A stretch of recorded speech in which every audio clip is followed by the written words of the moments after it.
Charlie Chaplin holds the distinction of being one of the most discussed figures in history. Most all of his films, unlike many of his contemporaries, have survived thanks to his immense popularity and the fact that thousands of copies were made and kept in circulation. This means that even if the original prints were lost, destroyed, or deteriorated, newer copies were always around, even if the quality suffered as bootlegs.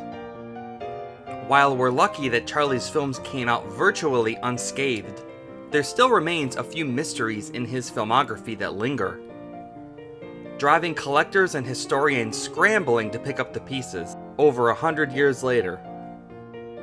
During the 1930s and 40s, studios often viewed their silent era films as wasted space and threw them away to make room in their archives.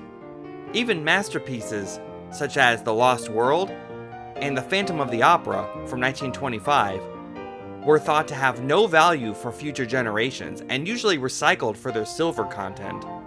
Studio fires often destroyed many archives as well, as nitrate film is highly flammable.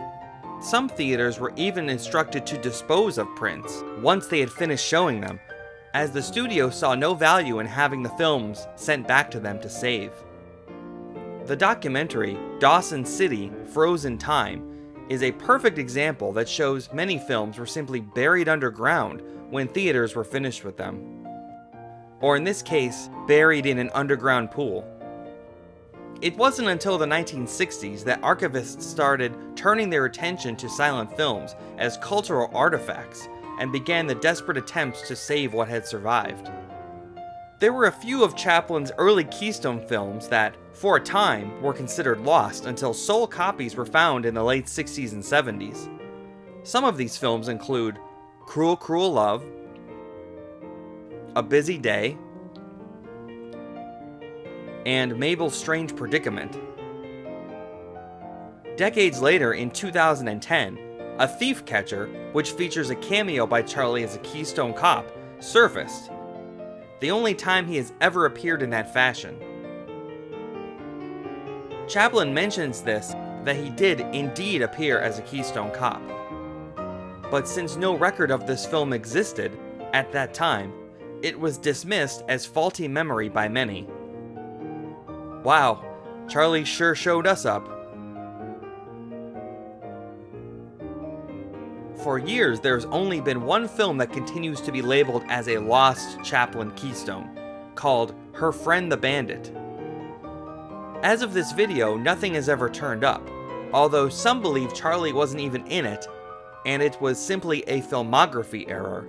That idea seems to be proven false, though, by this newspaper article from Fairbanks, Alaska, which promotes Charlie as the star.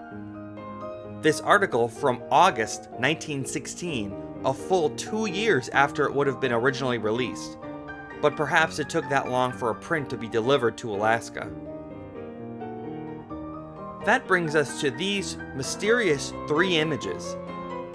These 3 film grabs show Charlie, out of costume, Mabel Normand as a secretary at a switchboard, and an unidentified man crowded together in an office waiting room. These shots do not match up to any surviving Chaplin film. So what are they, and just where did they come from? According to Brent Walker, author of Max Sennett's Fun Factory, these shots were from a now lost film entitled How Motion Pictures Are Made, produced in December of 1913, released by Keystone, but mainly shot at Thomas Ince's studio with some segments filmed at Sennett's studio.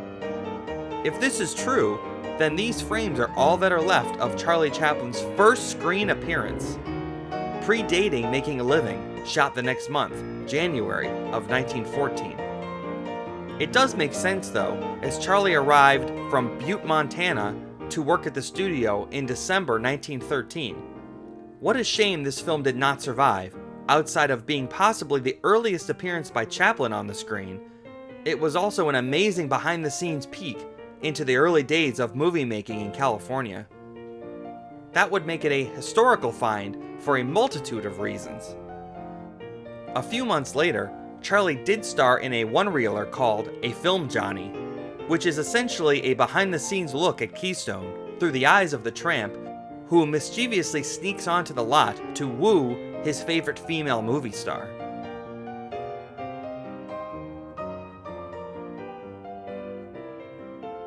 While it is a fact that how motion pictures are made is currently lost, who knows what could turn up as new discoveries are being made all over the world, even a century later. Just as a thief catcher ended up being found, mislabeled at a flea market, this film too could also be found sitting in plain sight, or in the hands of a collector who isn't even aware of its rarity. Until then, we'll have to be patient and enjoy these stills, allowing our imagination to fill in the gaps until the real thing is hopefully unearthed. My hope is that this video can keep these images fresh in the minds of collectors and fans, in a rare chance they happen to come across the print, sitting, of course, in the clearance bin of a local thrift store. I'm Nigel Dreiner, and thank you for watching.